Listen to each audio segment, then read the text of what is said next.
Welcome to the Nursery Worker Training Day at your local church. There's nothing quite like being the starting point in a person's spiritual development, and in so many ways the nursery is just that.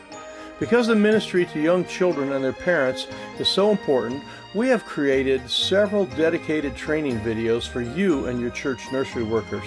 Make sure you catch all the sessions and pass on the links to your workers and new recruits. Now let's get started. All right, hey, welcome aboard. This is Mike Holmes here at ReachKeep.com. We're talking about nursery procedures and a lot of different things. And this one we entitled The 3 S's of a Healthy Nursery. If you want to have a successful, healthy, prosperous nursery, there are 3 S's that I'm going to give you. And these are things that nursery leaders or nursery workers, you need to kind of make sure all of these are well trained and everybody knows what these 3 S's happen to be. So let me go through these with you. If this is your first time here, I am the senior pastor. Well, actually, now I'm the founding pastor at, we have a new senior pastor. I'm the founding pastor here at Sinclair Baptist Church, and I have spent my lifetime working in children's ministries and working with nursery workers and people all over the country. So I want to give you just some perspective that I have picked up. The 3 S's have been around for a long time. I didn't invent them, but I sure remembered them when they came, and I want to share those with you. I've seen all this stuff. Every violation of this I have seen, and I'm sure we could probably have horror stories of violations of these 3 S's, but I want to make sure that your nursery really is sharp and on top of it.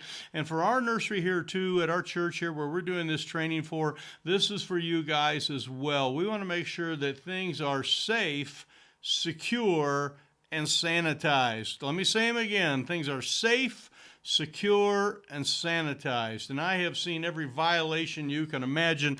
I won't go into details on all of these things. Let me give you, though, the very first one has to do this idea of safety, where people, parents will pick this up. And by the way, when people come to your church and young parents come to your church and they look and they see the nursery and they see a violation of one of these, they're out the door. They're probably never coming back. It doesn't matter how good the music was, how good the preaching was, all of those things. And pastors love to have, bring people in. But if they're being chased away by the nursery, that is not a good thing. So let me go through a couple of these different things. The safety thing really has to do with trained workers. And this is what we talked about in our very first session that we had. You can go back and listen to the 6 essentials. And if you have not been through that, you need to make sure you are being trained or you are training in all 6 of those essentials.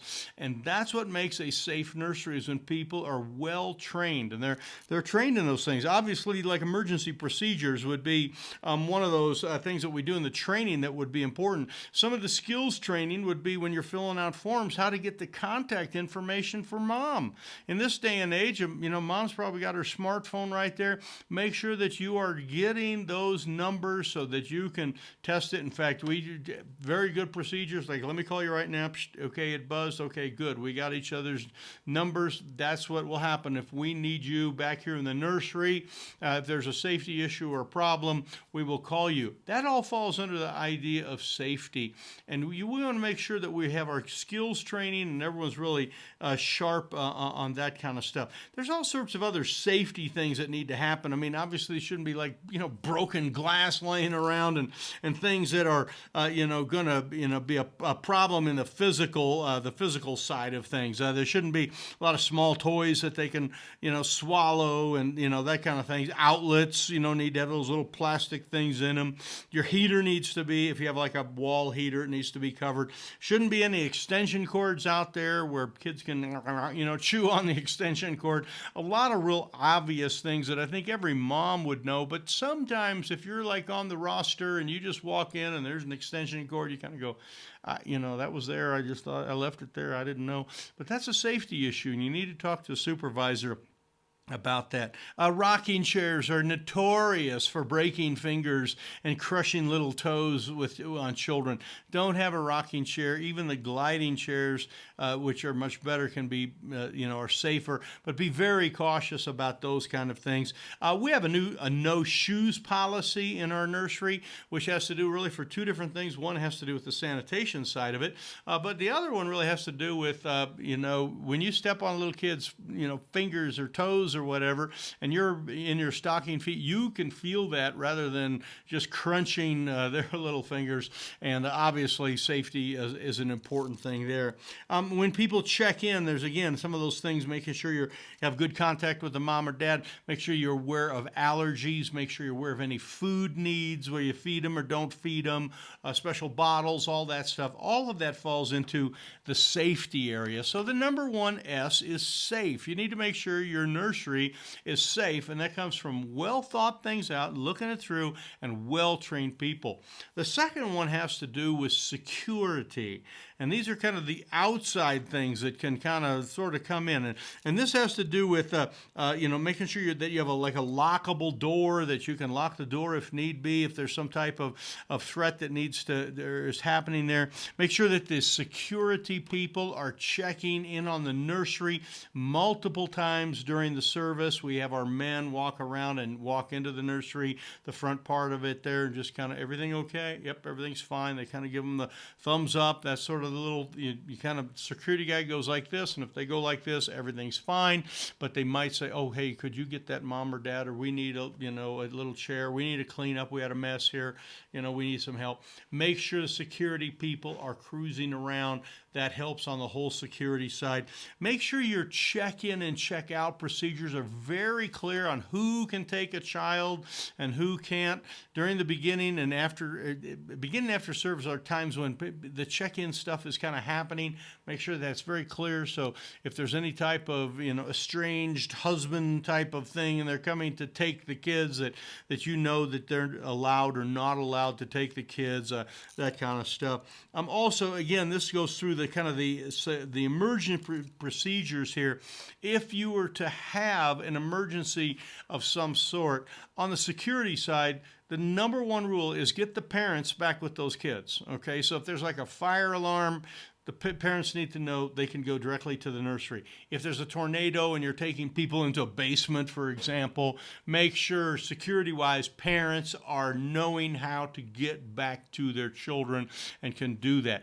You are in the best shape ever if the parents are getting back to the kids in any type of an emergency. So that's the security thing. Again, check in, check out, doors are secure. If you got a back door to your nursery, side door, all those things. Those things are, if they're locked or not locked, whatever your procedure happens to be. Some churches are very tight on locking things up. At our church, we have a lot of people kind of come in late.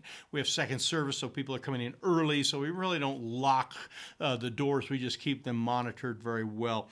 The third thing here is number 3, safe, secure, and sanitized. Okay, this is the idea of everything is super clean and really good. And if your nursery is really clean, you're going to score some points. That's a good thing. If there is any kind of dirt or any kind of cobwebs or any kind of footprints or, whatever, but those are all negative things. And I know people judge us on that, and they probably shouldn't, because we're warm and we're loving and we love the Lord and we want to help them out. But I'm telling you, if there's a dirty Kleenex in the corner or a pop can sitting over there, half drank some of this or that, those things aren't good. And so because you want to be safe, secure, and sanitized, and you want what's important to a mom is important to you, then you will do kind of the clean sweep with your eyes there and make sure that everything is taken care of. It takes some scheduling too, the idea of the nursery workers coming and doing regular cleaning in the nursery. A nursery worker will clean a nursery in a different way than a janitor will. A janitor will go in, kind of clean the floor, maybe do the windows or whatever, vacuum, a lobby area. But they don't clean the way a nursery worker knows, because you've seen where those kids put those toys, and you've seen them go go from one mouth to the other and playing with their toes and all that kind of stuff. So there needs to be regular cleaning of the nursery, a deep cleaning of the nursery on a regular basis. There needs to be something that kind of mitigates the smells that can happen in a nursery sometime. There needs to be the toy cleaning in a nursery, and a good easy way to do that is to kind of have a bin where when you're seeing toys that regularly are going into kids' mouth, when they're done with it, put it in a little bag, those little washable bags, and we give them to some of our other ladies, and they take them home and they wash them, at their house, and then bring them back the next Sunday. So make sure you have, kind of a washing system for your toys, and then maybe, every month or two or three or something, however that works for you, go in and wipe down and spray down all the toys and the surfaces that are there. There's also kind of that whole disinfectant kind of thing of wiping things down between services, and after services. And then also on the sanitize thing, there's sort of the new normal in a way, has to do, and it of course came with some of the COVID situations, that if there are kids that are sick, that other parents need to be alerted that those kids were sick. So however that works in your church and whatever your standards are for that, but if their kid goes home, he's really sick, you probably need to have some type of a system where you're kind of calling out to some parents and saying, hey, we had a kid that tested positive, or we had a kid that had a really bad cold. Just want to let you know, we didn't know about it ahead of time. And parents, let them know too that if their kid is really sick, that we really prefer that they don't bring them to the nursery. You'll have to handle that very delicately, but all of that is part of this sanitization kind of stuff. So safe, secure, sanitize. Let's say it all together. Safe, secure, sanitize. I mean, the three S's are very powerful, and we want to make sure that your nursery is not in any way offensive to anybody, that the pastor's working really hard to bring people in, and we got a great program, we got the Bible, we got good music, we got friends, we got donuts and coffee, and then we have a nursery that is scare you to death. Okay, no, and I have been there and done that and seen them, and it's like, I'm not taking my kid back to that place. No way, no how. You want to make sure that you are safe, secure, and sanitized. So thank you so much. This is Mike here at reachkeep.com. If this is helpful to you, share this with your workers so that they get this. This needs to go to all nursery workers. Please get this out to them. Make sure that you subscribe to this so that you can get to the next ones and the next ones when we publish these things on workers and nursery workers and church management and leadership type things. And make sure that you give us a thumbs up. If this has been important to you, hit the old thumb up button there. There should be a couple little boxes that appear on the screen here at the end that'll get you to the next one or get you back to the last one. But thank you so much. We'll see you at the very next one here at reachkeep.com.